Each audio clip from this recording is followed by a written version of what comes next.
ذرا بیچ کی جگہ بھرنا بھائی.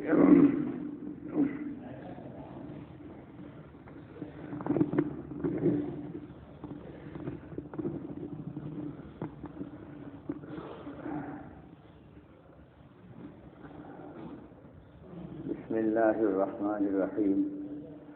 الحمد للہ رب العالمین والصلاة والسلام علی رسولہ الکریم. محترم بزرگوں اور دوستوں اور بھائیوں،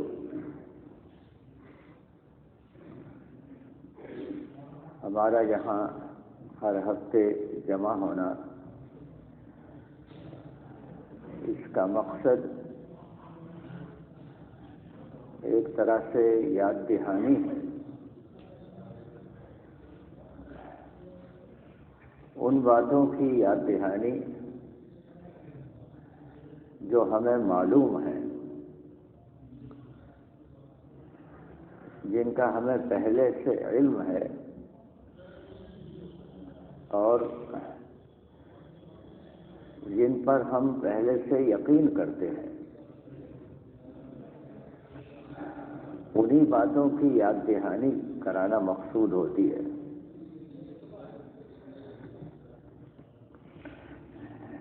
یہ انسان کی طبیعت ہے، اس کا مزاج ہے. اس کے اندر اللہ سبحانہ و تعالیٰ نے بھول رکھی ہے، بھول جاتا ہے. بڑی سے بڑی اہم بات کو بھی بھول جاتا ہے.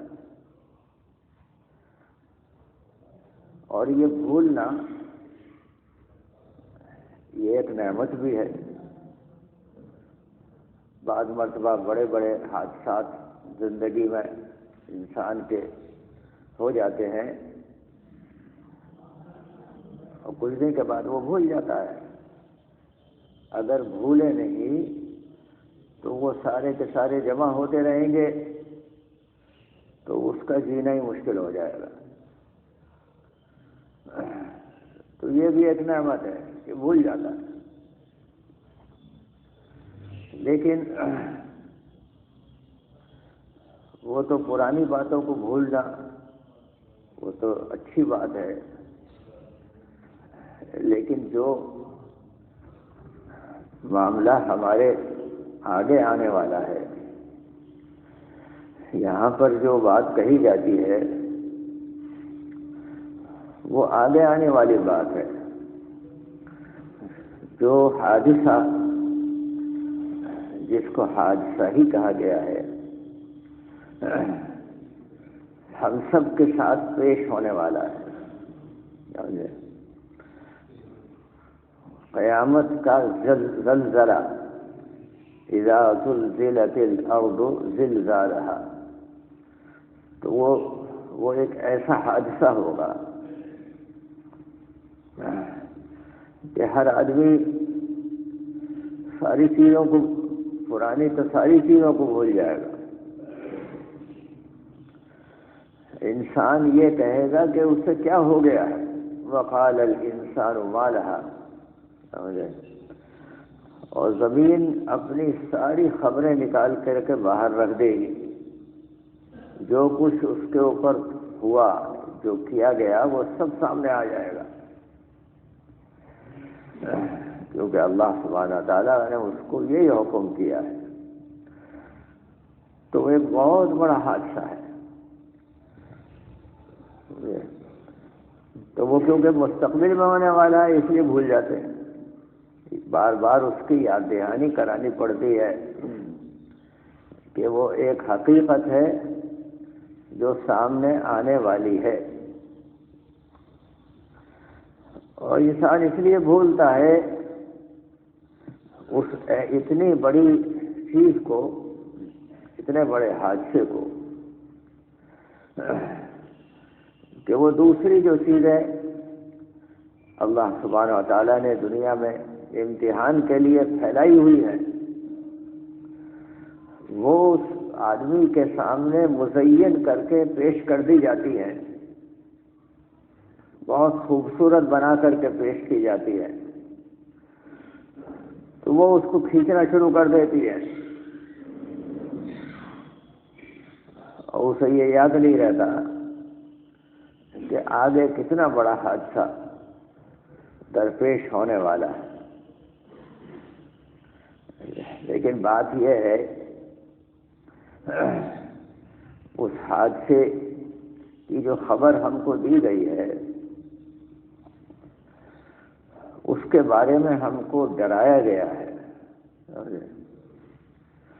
تو وہ ڈرایا نہیں گیا ہے بلکہ ہم کو خبردار کیا گیا ہے، سمجھے؟ یہ لفظ جو ڈرانے کا ہے، کوئی آدمی یہ بتلاوے کہ بھئی اس راستے کو مت چلو، ادھر بھیڑیا ہے، شیر ہے، اس جنگل میں یہاں پر بھیڑیا رہتا ہے، تو کہنے والا ایک طرح سے ڈرا رہا ہے، لیکن وہ ڈرا نہیں رہا ہے، وہ خبردار کر رہا ہے، وہ آپ کو خبر کر رہا ہے کہ میاں اس راستے سے بچ کے جاؤ، بہت محفوظ راستے موجود ہیں اور بڑے صاف ستھرے ہیں، یہ راستہ تمہیں مختصر نظر آ رہا ہے لیکن بڑا خطرناک ہے، تو اس خطرناکی کی خبر وہ دینے والا خبر دے رہا ہے۔ تو ہمیں آخرت کے بارے میں جو ڈرایا گیا ہے وہ دراصل خبردار کیا گیا ہے کہ اگر اس کے بارے میں ہم نے اپنے آپ کو تیار نہیں کیا اور بے خبری کے عالم میں یوں ہی چلتے رہے، تو دو دشمن ہیں ہمارے ساتھ جو لگائے ہوئے ہیں امتحان کے لیے، ایک آدمی کا اپنا نفس ہے اور ایک شیطان ہے، یہ دونوں ہر وقت اس کے پیچھے لگے رہتے ہیں اس انسان کو تباہ کرنے کے لیے، اور جو نفس ہے اور شیطان دونوں یہ چیزوں کو مزین کر کے پیش کرتے ہیں۔ شیطان جو ہے وہ چیزوں کو بہت بنا سجا کر کے نفس کے سامنے پیش کرتا ہے، اور نفس میں خواہشات ہوتی ہے، تو وہ خواہشات کے پورا کرنے کا آدمی کے اندر جذبہ ہوتا ہے اور اس میں اندھا ہو جاتا ہے۔ وہ چیزیں چڑک بھڑک والی، اندر سے اس میں کچھ نہیں ہوتا، جیسے آج کل آپ اس کے پاس جائیں، جوہری چاندی سونے کی دکان پر اگر جائیں نا، تو ایک تو سونے کا زیور ہوتا ہے اور ایک اس کو رولڈ گولڈ کہتے ہیں، سمجھے؟ وہ سونے سے بھی زیادہ چمکدار ہوتا ہے، لیکن وہ بالکل یعنی بچے کھیلیں اتنی بھی قیمت نہیں ہوتی اس کی، دیکھنے میں بالکل ایسا معلوم ہوگا کہ بہت قیمتی زیور ہے، لیکن وہ 10-20 روپے میں ہی آ جائے گا۔ جو لاکھوں روپے کی قیمت ہوتی ہے اگر اصلی سونا ہو، بہت بہت قیمتی ہوتا ہے، لیکن اس کو ایسا بنا دیتے ہیں چمکدار۔ تو دنیا کی چیزیں ایسے ہی چمکدار بنا دی گئی ہیں، حقیقت میں اس کے پیچھے کچھ نہیں ہے، اس سے نہ ہمارے کام بننے والے ہیں، یعنی دنیا کے کام بھی نہیں بنتے۔ آدمی یہ سوچتا ہے کہ مرنے کے بعد آخرت تو بعد کی چیز ہے، دنیا کے کام تو بن جائیں، اور شیطان ایسے پیش کر دیتا ہے نفس کے سامنے، تو وہ بیچارہ دنیا سے بھی محروم رہ جاتا ہے، سمجھے؟ خسرت دنیا والآخرہ ذالک هو الخسران المبین۔ دونوں جہان کا نقصان اور خسارہ اس کی قسمت میں آ جاتا ہے اگر وہ دھوکے میں آ گیا۔ تو بزرگ اور دوستو، اس دھوکے سے ہم نکل جائیں، اسی کے لیے بار بار یاد دہانی کرانی پڑتی ہے۔ انہی باتوں کی جو ہم جانتے ہیں، جن کو ہم بچپن میں ہی پڑھ چکے ہیں اور سن چکے ہیں اور بار بار سنتے رہتے ہیں، لیکن پھر بھی اس کی ضرورت پڑتی ہے کہ ہم ایمان کی باتوں کو بار بار سنیں۔ اور اس کی وجہ یہ ہے کہ ایمان جو انسان کے لیے اللہ سبحانہ تعالیٰ نے اصل اس کی بلندی اور اس کی ترقی کے لیے ایک نعمت عطا فرمائی ہے، یہ ایسی چیز ہے جو دکھائی نہیں دیتی ہے، کیونکہ ایمان تو دل کے اندر ہوتا ہے۔ یہ ایک یقین ہے جو آدمی کے دل کے اندر ہوتا ہے، تو وہ نہ دکھائی دیتا ہے اور نہ کوئی مشین ایسی ہوتی ہے جس سے اس کو ناپ لیا جاوے، بلکہ یہ ایک غیب کی چیز ہے۔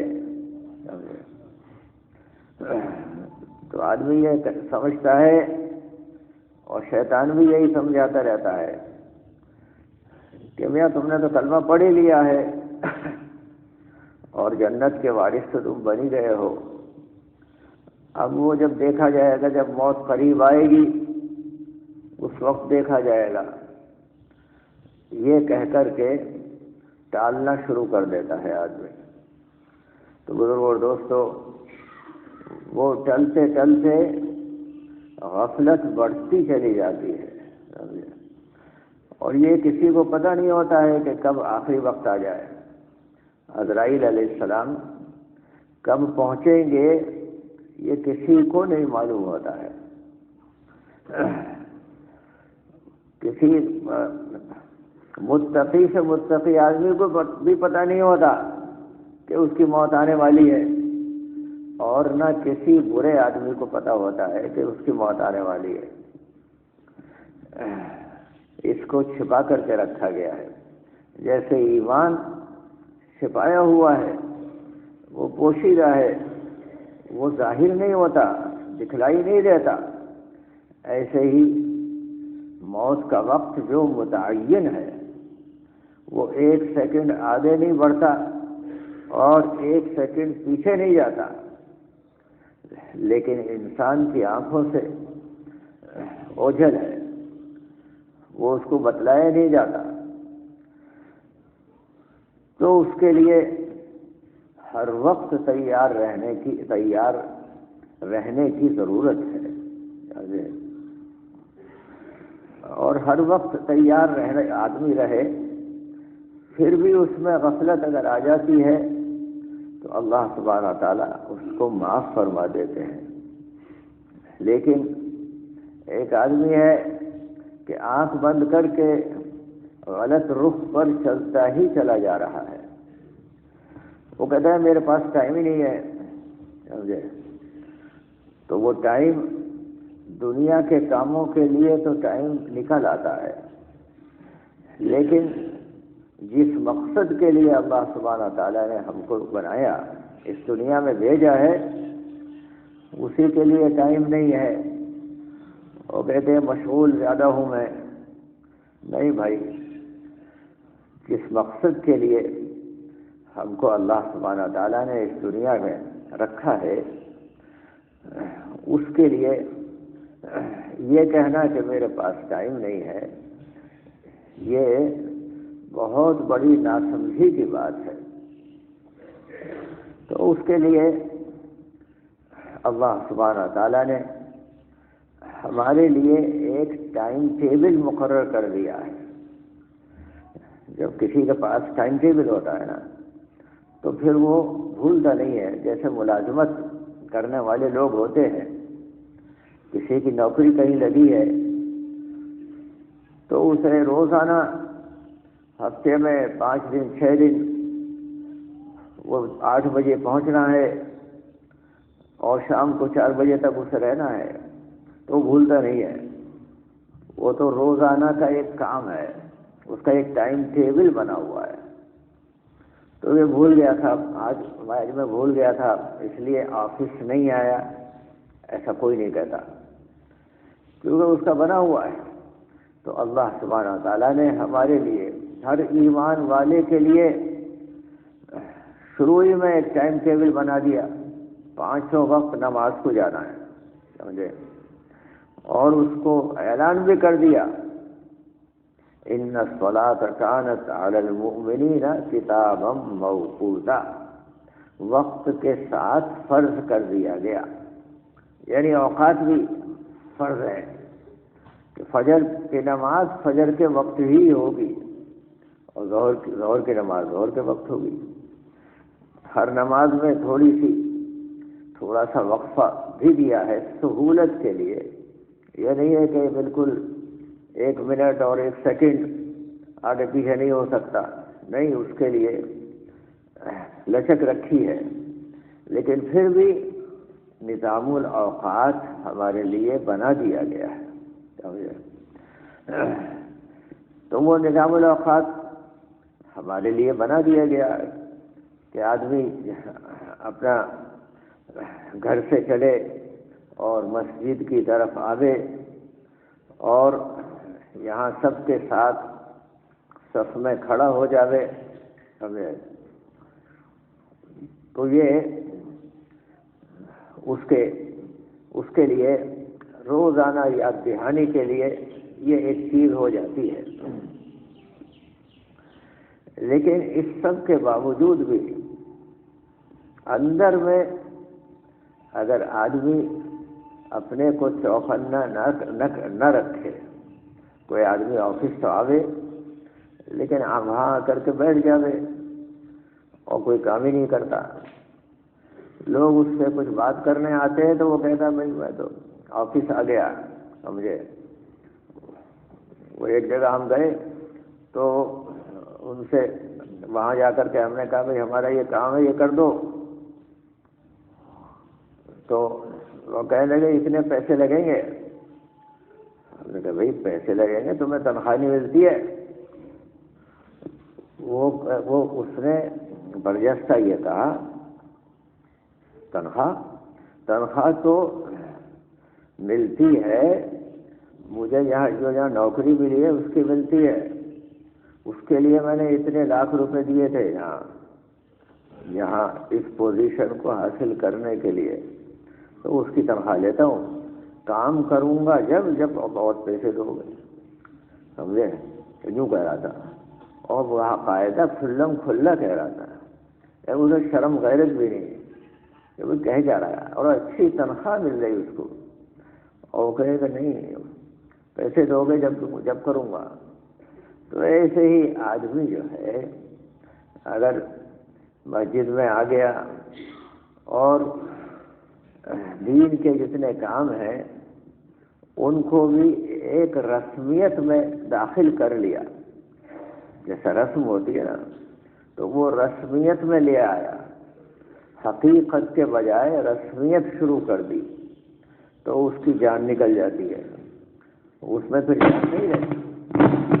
جیسے کوئی طالب علم ہے اور وہ کلاس میں جائے تو ظاہر میں تو وہ کلاس میں بیٹھا ہوا ہے لیکن دماغ اس کا کہیں اور ہے، سمجھے.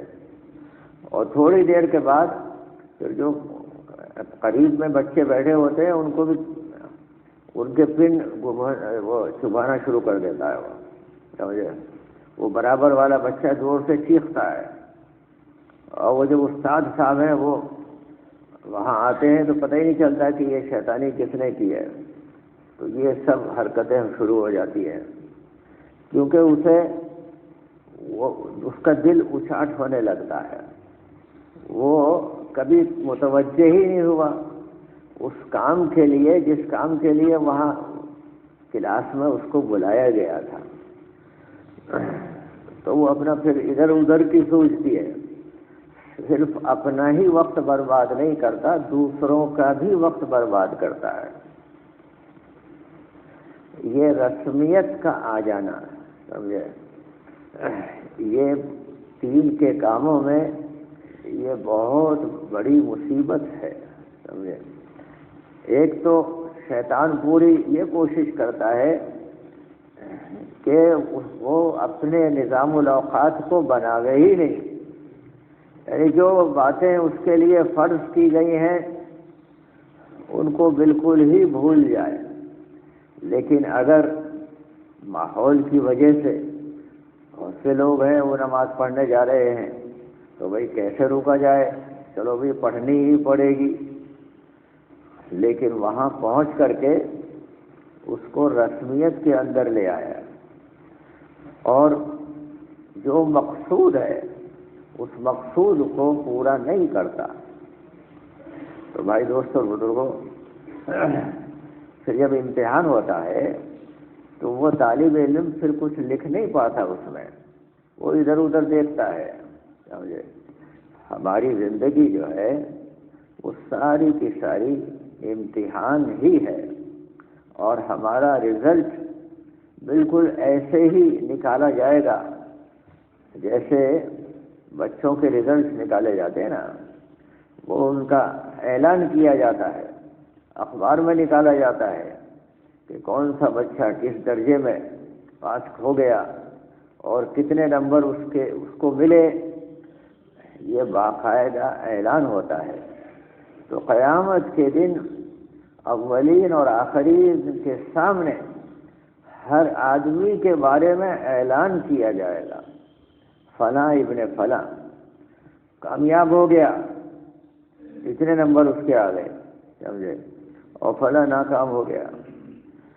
لیکن یہاں دنیا کے اندر خدا نہ خواستہ کوئی فیل ہو جائے تو پھر دوبارہ اس کو موقع دے دیتے ہیں، سمجھے، اور دوبارہ موقع دے دیتے ہیں کہ بھائی پھر کر لو تیاری۔ لیکن یہ پہلے سے اعلان کیا جا چکا ہے اللہ سبحانہ و تعالیٰ کی طرف سے، سمجھے، اور نبی پاک علیہ الصلوۃ والسلام کے واسطے سے یہ اعلان ہو چکا کہ یہ موقع ایک ہی مرتبہ ہر انسان کو ملتا ہے، جانے کے بعد پھر دوبارہ کوئی واپس نہیں آ سکتا۔ ہر آدمی اس کی تمنا کرے گا کاش مجھے ایک مرتبہ اور بھیج دیا جائے، سمجھے۔ ہر آدمی، نیک بھی اور برا بھی، سب تمنا کریں گے۔ نیک اس لیے کرے گا کہ جب وہ دیکھے گا کہ ایک ایک چھوٹے سے چھوٹے عمل پر اتنا بڑا اجر مل رہا ہے تو اسے اس بات کا رنج ہوگا کہ میں نے عمل تو کیے لیکن اور ذرا مستعدی کے ساتھ کرتا تو کتنا زبردست اجر ملتا۔ تو وہ بھی اس بات کی خواہش ظاہر کرے گا، اے اللہ اب کے ایک مرتبہ اور بھیج دیجیے، سمجھے، اور میں اب کے تو بہت زوردار عمل کر کے آؤں گا۔ لیکن نہ نیک لوگوں کی یہ خواہش پوری ہوگی واپس آنے کی، اور نہ برے لوگوں کی خواہش پوری ہوگی۔ وہ تو ایک ہی موقع دیا گیا ہے، لیکن یہ موقع پوری آزادی کے ساتھ ہم کو دیا گیا ہے، کسی کے ساتھ کوئی رکاوٹ نہیں ہے عمل کے اندر۔ جو آدمی جتنا مضبوط عمل کرنا چاہے وہ کر سکتا ہے اپنی زندگی میں۔ اگر اس کے پاس طاقت بھی نہیں ہے، بیمار ہو گیا ہے، یا اس کے پاس کوئی پیسے نہیں ہے اور اسباب نہیں ہے جس میں وہ صحیح طریقے سے عمل کو کر سکے، تو اس کو معذور قرار دے کر کے اس کے لیے دوسری سہولتیں پیدا کر دی گئی ہیں۔ جیسے مثلا کوئی بیمار ہو گیا، کھڑے ہو کے نماز نہیں پڑھ سکتا تو وہ بیٹھ کے پڑھ سکتا ہے، اور بیٹھنا بھی مشکل ہے تو وہ لیٹا لیٹا ہی اشارے سے پڑھے تو اس کو ویسے ہی اجر ملے گا جیسے کھڑے ہو کر پڑھنے والے کو مل رہا ہے۔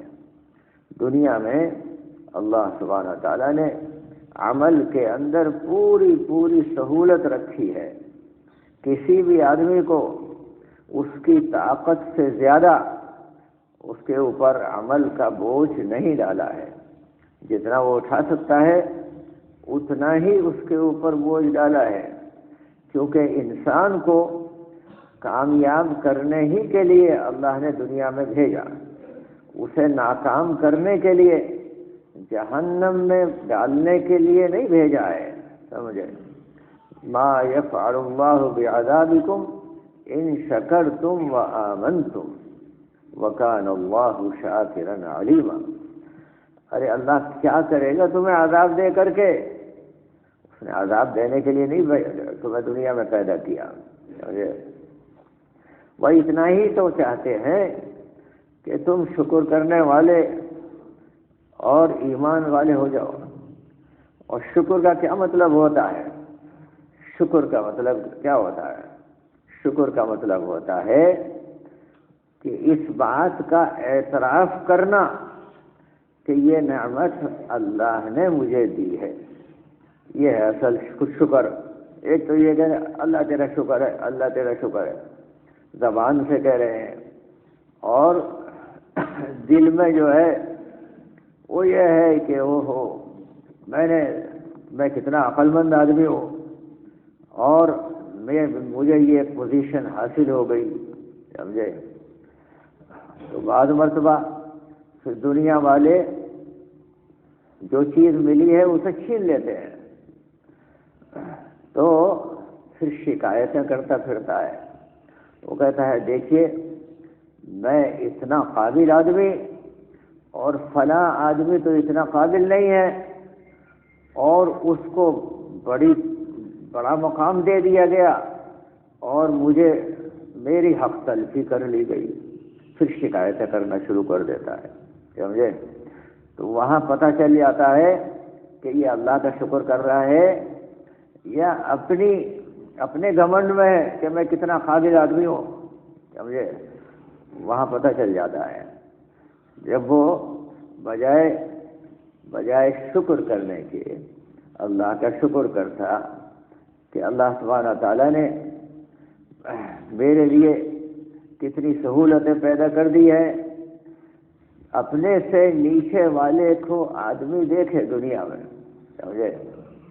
تو پھر اس کو شکر کرنا آسان ہوتا ہے۔ جیسے شیخ سعدی رحمۃ اللہ علیہ نے ایک قصہ لکھا ہے، تو وہ قصہ یہ ہے کہ وہ راستے میں جا رہے تھے اور چلتے چلتے ان کا جوتا پھٹ گیا، تو وہ کچھ دور تک تو پھٹے ہوئے جوتے سے ہی چلتے رہے، اور پھر انہوں نے جوتا ہٹا دیا اور اب چلنے لگے تو پیروں میں کانٹے لگنے لگے۔ پہلے زمانے میں ایسے بڑی سڑکیں تو نہیں ہوتی تھی، لوگوں کو جنگلوں میں چلنا پڑتا تھا، تو وہ راستے کے ایک کنارے بیٹھ گئے اور وہ کہتے ہیں کہ میں افسوس کرنے لگا کہ میں کیسا بدقسمت آدمی ہوں کہ میرے پاس جوتا بھی نہیں ہے، سمجھے؟ اور چلنا مشکل ہو رہا ہے۔ تو تھوڑی دیر کے بعد انہوں نے دیکھا کہ ایک آدمی اسی راستے سے پیچھے سے آ رہا ہے اور وہ گھٹنوں کے بل چل کے آ رہا ہے، یعنی پیر ہی نہیں ہے، وہ پیر کٹے ہوئے ہیں اس کے۔ ارے ان کو بڑی عبرت ہوئی، کہنے لگے اوفو، مجھے اللہ نے پیر تو دیے کم سے کم، اس کو تو پیر ہی نہیں دیے، اس کے تو پیر سے ہی یہ معذور ہے، تو مجھے تو کتنا اللہ کا شکر ادا کرنا چاہیے۔ ارے بھائی جوتا ہی تو پھٹ گیا ہے اور ابھی پھٹ گیا ہے پھر مل جائے گا، سمجھے؟ لیکن یہ تو پیر سے ہی محروم ہے۔ تو آدمی نیچے والے کو اپنے دیکھے دنیا کے اندر تو پھر اسے شکر کرنے کی توفیق آسانی سے ہو جاتی ہے۔ لیکن مزاج یہ ہے، شیطان یہ کرتا ہے کہ اپنے سے اوپر والے کو دکھاتا ہے، سمجھے، جو دنیا میں جو ہم سے آگے ہیں ان کو دکھائے گا، اور دین کے اندر ان کو دکھاتا ہے جو ہم سے نیچے ہیں۔ وہ ارے فلاں صاحب تو نماز بھی نہیں پڑھتے، میں تو نماز پڑھتا ہوں۔ نہیں بھائی، نیچے والے کو نہیں، بلکہ نیچے والے کو اس اعتبار سے دیکھنا ہے کہ یہ تو ہماری ذمہ داری تھی کہ وہ بیچارہ نماز سے بھی محروم ہے، اور مجھے اللہ سبحانہ تعالیٰ نے یہ نعمت عطا فرمائی کہ میں پابندی سے مسجد کی طرف آ رہا ہوں اور وہ بیچارہ محروم ہے، تو یہ تو میری ذمہ داری ڈالی گئی، سمجھے۔ یہ اللہ سبحانہ تعالیٰ نے ہمارے اوپر بہت بڑا کرم اور احسان کیا ہے آج کے اس دور فتن میں، کہ ہم کو محنت کرنے کا ایک راستہ عنایت فرما دیا۔ ہر آدمی غریب سے غریب اور مالدار سے مالدار، کمزور سے کمزور اور طاقتور سے طاقتور اس کام کے اندر حصہ لے سکتا ہے۔ وہ دوسروں پر جو بیچارے محروم ہو گئے ہیں ان کے اوپر محنت کر سکتا ہے، صرف اپنے اوقات کی ترتیب بنا کر کے۔ ہر ایک کے لیے راستہ کھلا ہوا ہے۔ یہ اللہ سبحانہ تعالیٰ نے بہت بڑا ہمارے اوپر احسان کیا ہے کہ ہم دین کے اعتبار سے اپنے سے آگے جو نکل گئے، سمجھے، ان کو دیکھیں۔ اور اسی لیے فضائل کی جو کتابیں ہیں نا، اسی لیے 4 گھنٹے تک ان کتابوں کی تعلیم کے اندر بٹھایا جاتا ہے۔ اس میں ایسے واقعات لکھے ہیں کہ فلاں صاحب نماز پڑھتے تھے تو نماز پڑھے چلے جا رہے ہیں، اور 10 رکعت 20 رکعت 100 رکعت 200 رکعت، سمجھے۔ تو بعض لوگ کہتے ہیں یہ ممکن ہی نہیں ہے کہ 1000 رکعت کیسے پڑھ لے گا ایک آدمی۔ ارے بھائی، اللہ سبحانہ تعالیٰ ان کو برکت دیتے ہیں۔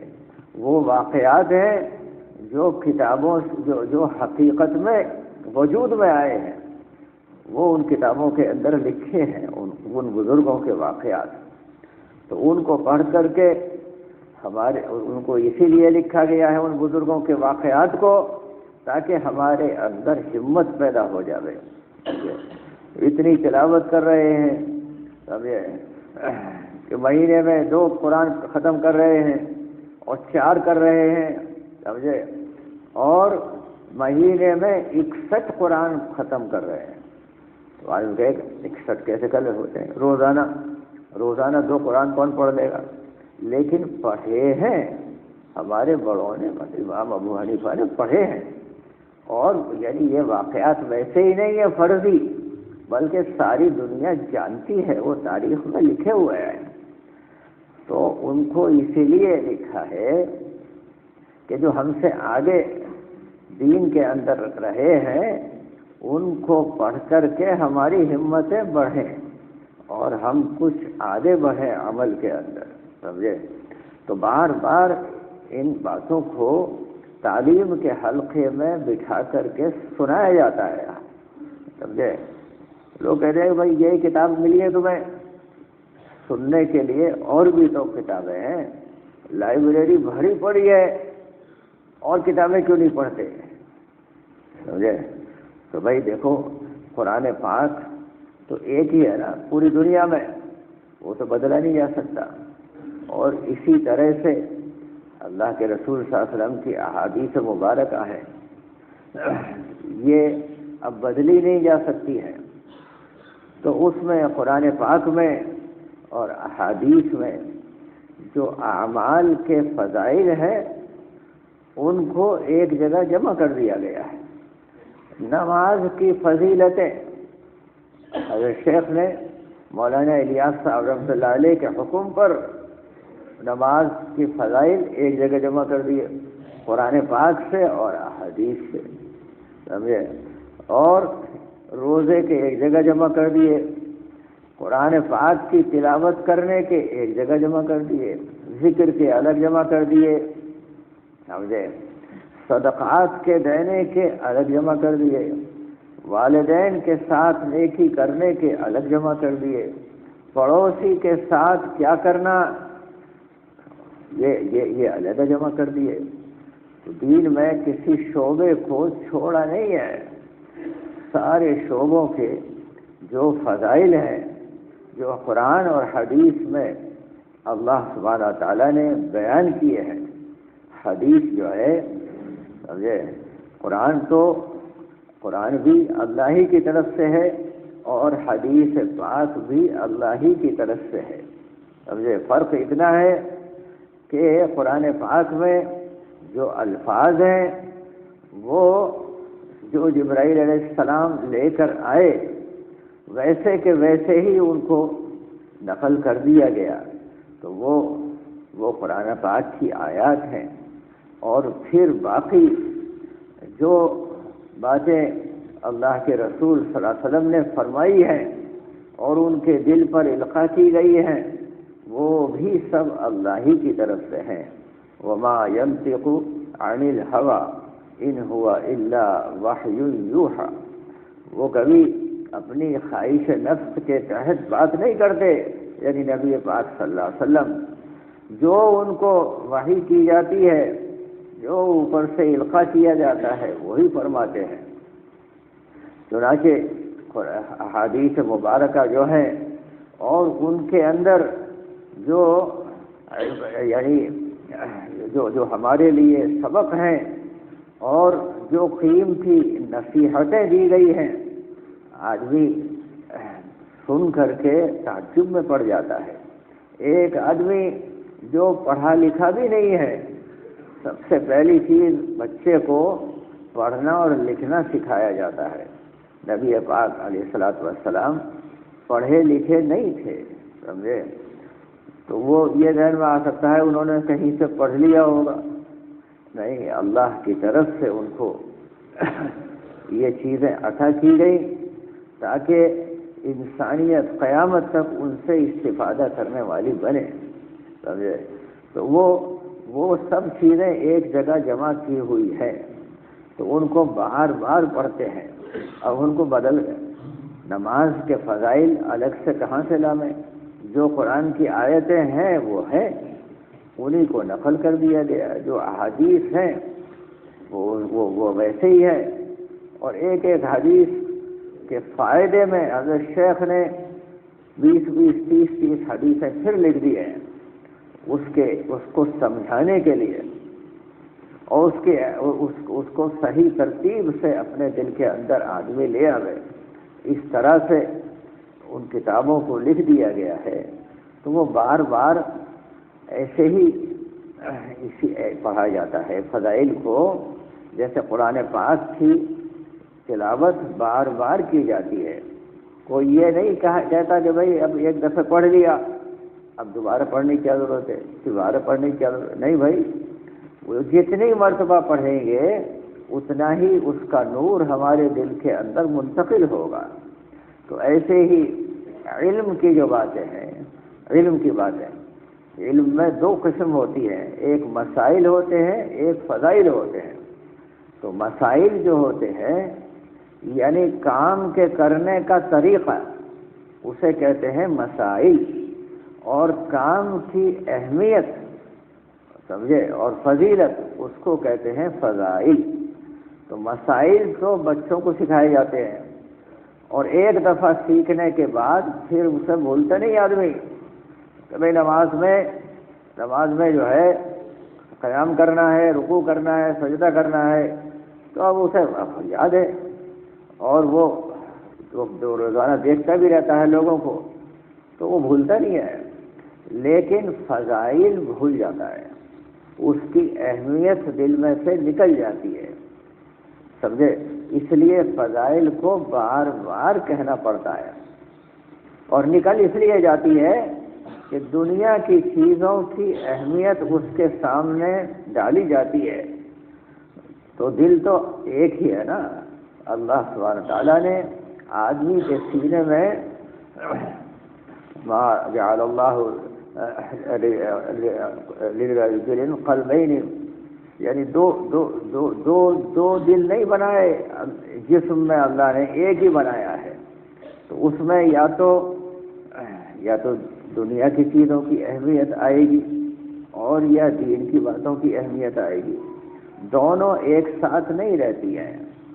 تو اب اگر کیا کہتے ہیں اس میں دین کی اہمیت موجود ہے، لیکن دنیا اس پر حملہ کرتی رہتی ہے، کیونکہ اس کے اندر کثافت ہے، دنیا کی چیزوں میں کثافت ہے، اور دین کی چیزوں میں اعمال میں لطافت ہے۔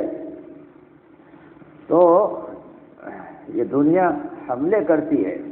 وہ بالکل مثال اس کی ایسے ہے جیسے ایک بوتل ہے، اس میں آپ پانی ڈالیے اور اس میں اگر پھر اوپر سے مٹی ڈالیں تو وہ مٹی کا اندر چلی جائے گی، کیونکہ اس کے اندر کثافت زیادہ ہوتی ہے، مٹی میں کنکریاں ہیں وہ بھر جائیں گی۔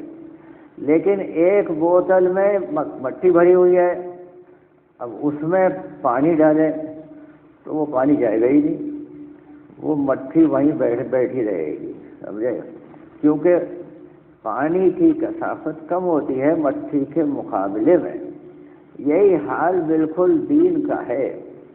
اندر میں آدمی دین کو لے کر کے آیا، لیکن دنیا اس پر حملے کرتی ہے اور وہ آ کر کے بیٹھ جاتی ہے، اور وہ جب تک نہیں نکلے گی جب تک ہم اسے نکالیں گے نہیں۔ تو ہمارے اس کام میں ان کو اس کی اہمیت کو نکالنے کے لیے بہت آسان فارمولہ نکالا گیا ہے کہ ان چیزوں سے اپنے آپ کو کچھ وقت کے لیے نکال لو باہر۔ اور وہ چیزیں کیا ہیں؟ وہ دو چیزیں ہیں، سمجھے؟ ایک ہے گھر اور ایک ہے کاروبار، یہ دو چیزیں ہیں۔ تو گھر والے دل میں بیٹھ جاتے ہیں، سمجھے؟ اور کاروبار وہ دل میں بیٹھ جاتا ہے، تو وہاں سے نکالتے ہیں کہ بھئی تم وہاں سے کچھ وقت کے لیے گھر کو بھی چھوڑ جاؤ اور کاروبار کو بھی چھوڑ دو 1-2 مہینے کے لیے، اور تو پھر وہ چیزیں ان کی اہمیت دل سے نکلے گی اور دین کے باتوں کی اہمیت دل میں آ جائے گی، سمجھے؟ اس کو گنوایا ہے باقاعدہ، قل ان کان آباؤکم وابناؤکم واخوانکم وازواجکم وعشیرتکم، سمجھے؟ واموال اقترفتموها وتجارۃ تخشون کسادها ومساکن ترضونها، تمہارے گھر والے اور تمہارے گھر دونوں سے آدمی کو تعلق ہوتا ہے، اور مال اور تجارت اس سے آدمی کو تعلق ہوتا ہے۔ اگر یہ چیزیں تمہیں زیادہ محبوب ہو گئی ہیں اللہ سے اور اللہ کے رسول سے اور اللہ کے راستے میں جد و جہد کرنے سے، اگر زیادہ محبوب ہو گئی ہیں تو پھر اللہ کے حکم کا انتظار کرو، سمجھے؟ تو اصل ان 3 چیزوں کی محبت دل میں پیدا کرنی ہے، اللہ کی، اللہ کے رسول صلی اللہ علیہ وسلم کی، اور اللہ کے راستے میں جہاد کرنے کی، وجہاد فی سبیلہ، اس کے راستے میں محنت کرنا، جد و جہد کرنا۔ اس کے راستے میں جد و جہد کاہے کے لیے ہوتی ہے؟ اسی کے لیے ہوتی ہے کہ اللہ کے بندے پھر اللہ کی طرف کو رجوع ہو جائیں، اس کے لیے ہوتی ہے۔ لوگوں کو قتل کرنے کے لیے جہاد نہیں ہوتی، بلکہ جہاد جو ہے، محنت کہتے ہیں جہد کو، وہ ہوتی ہے لوگوں کو اللہ کی طرف کو لانا۔ صحابہ نے اور ہمارے بڑوں نے وہی کام کیا ہے، بار بار لوگوں کو وہی کام کرتے تھے، لوگوں کو دعوت دیتے تھے، سمجھاتے تھے، سمجھے؟ تو وہ رات وہ قصہ پڑھا جا رہا تھا وہاں حیات الصحابہ میں کہ انہوں نے ان کو کیا کہتے ہیں مسلمانوں نے وہ کچھ قیدیوں کو پکڑ لیا، تو ادھر جو دشمن ہے اس نے کہا ہم تمہارے اس آدمی کو چھوڑ دیں گے، ہمارے جتنے قیدی ہیں ان کو چھوڑو. تو انہوں نے اپنے امیر کو لکھا کہ ایسے کہہ رہے ہیں. تو وہاں سے یہ ہوا کہ بھائی ٹھیک ہے ہم چھوڑ دیں گے، قیدیوں کو چھوڑ دیں گے، لیکن ایک شرط ہے کہ ہم ان کے اوپر اسلام پیش کریں گے. اگر وہ قبول کر لیں گے تو پھر وہ ہماری طرح سے ہوں گے، ہم ان کو پورے حقوق دیں گے، اور اگر وہ قبول نہیں کرتے ہیں تو پھر وہ تمہاری طرح سے جزیہ دیں گے. تو یہ بات طے ہو گئی. چنانچہ سب قیدیوں کو لایا گیا، ہر ایک کے سامنے وہ اپنا اسلام کو پیش کرتے. اب کوئی تو ایک دم کہتا بھائی میں تو کلمہ پڑھتا ہوں، کیونکہ اس ایمان کی باتیں جب کسی کے سامنے پیش کی جاتی ہیں، اس کے علاوہ زندگی کا کوئی مقصد اس کی سمجھ میں نہیں آتا. جو اسلام نے پیش کیا کہ ہمیں مرنے کے بعد اللہ کے سامنے جانا ہے اور وہاں ہمیشہ ہمیشہ رہنا ہے، تو وہ اس کے سامنے پیش کیا گیا تو کوئی تو قبول کر لیتا. تو جب قبول کرتا تو اتنی زور سے نعرہ تکبیر کہتے ہو کہ کسی ملک کو شہر کو فتح کرنے پر بھی اتنی زور سے نعرہ تکبیر نہیں کہتے. ایک آدمی ایمان میں داخل ہو گیا، سمجھے، اتنا خوش ہوتے تھے اور پھر وہ اپنے میں داخل کر لیتے تھے. یہی ان کا مقصد تھا. اور باقی وہ چھوڑ دیا ان کو کہ بھائی جو نہیں قبول کرتا وہ ٹھیک ہے، ہم اس کی حفاظت کریں گے اور ہمارے ذمہ انتظام ہوگا، اس کے لیے جو جزیہ ہے وہ دینا ہوگا. تو یہ ترتیب روز اول سے یہ قائم ہے، سمجھے. دین کے لیے جد و جہد کرنا، محنت کرنا، لوگوں کو سمجھانا بجھانا، کوئی زبردستی نہیں ہے. دین کے اندر کوئی زبردستی نہیں ہے، بلکہ ایک حقیقت ہے، وہ بار بار سامنے لانی چاہیے. تو وہ سامنے لانے سے جو اس حقیقت کو بیان کرتا ہے سب سے پہلے تو اسی کے سامنے آتی ہے. ہمارے اس کام کے اندر اس کا حسن ہی یہ ہے کہ جب آدمی جماعت میں نکلتا ہے اور وہ گشت میں جاتا ہے، وہ بات تو دوسرے سے کر رہا ہے لیکن خود اس کے اندر بیٹھتی چلی جاتی ہے. وہ اس سے کہہ رہا ہے کہ بھئی کرنے والی ذات تو اللہ کی ہے، لیکن خود بھی اس کے دل کے اندر وہ یقین بیٹھتا چلا جاتا ہے. اس لیے آدمی چلہ لگا کر کے 4 مہینے لگا کے واپس آتا ہے تو اس کی زندگی ایک دم تبدیل ہو جاتی ہے، سمجھے. وہ کیوں ہوتی ہے؟ وہ کسی مدرسے میں داخلہ نہیں لیا اس نے، اور وہ تو مسجدوں میں قیام کر رہا تھا اور تعلیم کے حلقے میں اور گشتوں میں مشغول تھا، اور اسی سے زندگی خود بخود تبدیل ہو جاتی ہے. اور اس کی جد و جہد اور محنت اور قربانی، اصل قربانی گھر چھوڑنا اور کاروبار کو چھوڑنا، اصل قربانی وہی ہے. ایک دفعہ آدمی گھر کو چھوڑے اور اپنے کاروبار کو چھوڑ دے گا، بھئی اب ٹھیک ہے، اب 4 مہینے تک میں جو ہے ان سے الگ رہوں گا. اللہ سبحانہ تعالیٰ اسی قربانی کو قبول فرما کر اور ہدایت کا فیصلہ سب سے پہلے اس آدمی کے لیے ہوتا ہے جو اپنے گھر اور کاروبار کو چھوڑ کے نکلتا ہے، اور پھر اس قربانی کی برکت سے اللہ سبحانہ تعالیٰ دوسروں کو بھی ہدایت سے نواز دیتے ہیں. اور یہ ہدایت کی دولت سارے عالم کے اندر عام ہونا شروع ہو جاتی ہے. اللہ کے فضل و کرم سے ساری دنیا اس کا تجربہ کر چکی ہے. تو بھائی اس لیے بار بار یہی کہا جاتا ہے کہ ہم اپنے ارادوں کی تجدید کرتے رہیں. 4 مہینے کے لیے بار بار ہر سال کوشش کریں کہ 4 مہینے اللہ کے راستے میں لگائے جائیں، 8 مہینے مقام پر رہ کر کے یہی کام کیا جائے، لیکن کم سے کم 40 دن تو لگائے ہی جائے ہر سال۔ تو اس کے لیے اپنے اپنے ارادوں کا اظہار فرمائیں۔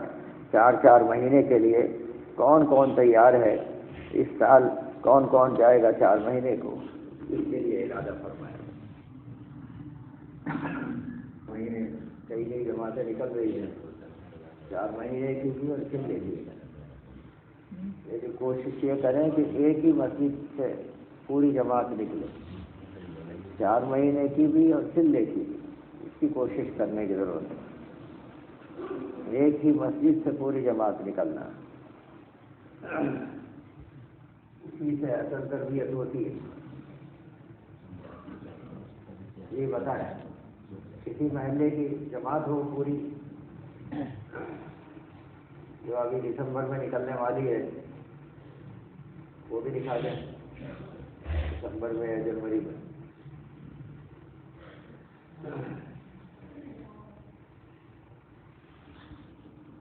ہماری کئی جماعتیں ماشاءاللہ نکل رہی ہیں، نکلی ہوئی ہیں اس وقت چلے 4 مہینے کی، اور آگے تو ابھی یہ 10 دن کے لیے دسمبر میں اور جنوری میں چھٹیاں ہو رہی ہیں، تو اس کے لیے بھی اپنے ناموں کا اظہار فرمائیں۔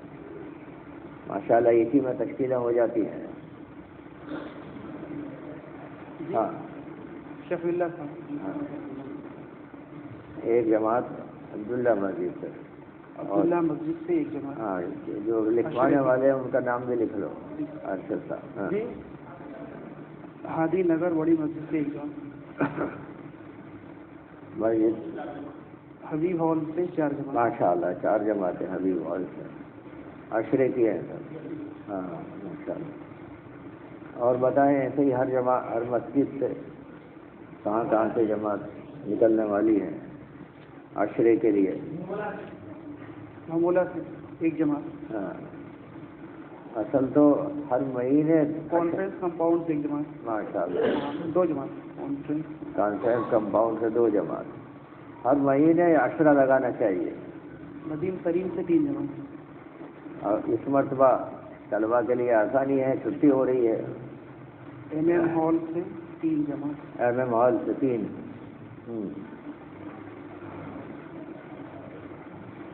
علامہ اقبال سے 5 جماعت، 5 جماعتیں ماشاءاللہ، بہت اچھا، اللہ قبول فرمائے۔ جی محلے والے بھی تو بتاویں، یہ حال والے تو بتا رہے ہیں جی۔ حلقہ نمبر 6 شہر سے 2 جماعت، ہاں ماشاءاللہ، حلقہ نمبر 6 شہر سے عشرے کی، ہاں ماشاءاللہ۔ محمد نگر سے ایک جماعت،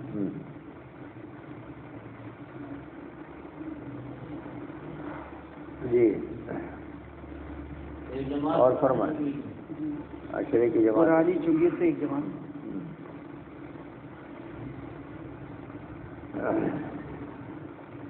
بہت اچھا۔ اور اگلے ہفتے یعنی 6 روزہ جماعتوں کا بھی لکھ لو، اگلے ہفتے تیسرا ہفتہ ہوگا، اس میں 3 دن کی جماعتیں بھی نکلتی ہیں، وہ کہاں سے جائیں گی؟ جی محمد نگر سے ایک جماعت، محمد نگر 3 دن کے لیے بھی بتا دیں کون کہاں سے۔ بلالی مسجد، لوگو کالونی، غریب منزل، ماشاءاللہ جی، نور منزل،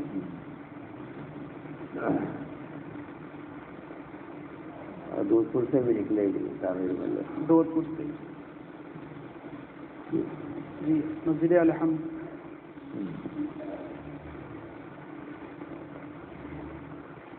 ماشاءاللہ۔ ہر ہفتے ہر مسجد سے 3 دن کی جماعت تو ہر مسجد سے نکلنی چاہیے ہر ہفتے، پھر جب تقاضے آتے ہیں تو چلے کی عشرے کی جماعتیں تشکیلیں کی جائیں، روزانہ کی ملاقاتوں میں کی کوشش کی جائے. پچھلے 4 مہینے کی تشکیل ہے، گھر گھر جا کر کے ایک ایک سے ملاقات کر کے کرنی چاہیے، اور کم سے کم 3 دن کی تشکیل کر لی جائے. 3 دن کی تشکیل ہے، یہ آسان ہوتی ہے کہ بھائی ہم بھی چل رہے ہیں اس لیے آپ بھی چلیے، پھر آدمی تیار ہو جاتا ہے جانے کے لیے. درود شریف ہو جائے. اللهم صل على سيدنا محمد وعلى آل محمد وبارك وسلم يا أرحم الراحمين يا أرحم الراحمين يا أرحم الراحمين. ظلمنا أنفسنا وإن لم تغفر لنا وترحمنا لنكونن من الخاسرين. اللهم إنك عفو كريم تحب العفو فاعف عنا يا كريم. يا مصرف القلوب صرف قلوبنا على طاعتك، ويا مقلب القلوب ثبت قلوبنا على دينك. وربنا فاغفر لنا ذنوبنا وكفر عنا سيئاتنا وتوفنا مع الأبرار. رب اغفر وارحم وأنت خير الراحمين. اے اللہ ہمارے گناہوں کو معاف فرما، اے اللہ ہمارے حال پر رحم اور کرم اور فضل فرما. اے اللہ ہم سب کو دین کی محنت کے لیے قبول فرما. اے اللہ نفس و شیطان کے دھوکوں سے ہماری حفاظت فرما. اے اللہ ہم سب کو دنیا اور آخرت کی کامیابی نصیب فرما. اے اللہ تو کامیابی عطا فرما کر اے اللہ راضی ہوتا ہے. اے اللہ ہم سب کے لیے بھی کامیابی کے فیصلے فرما.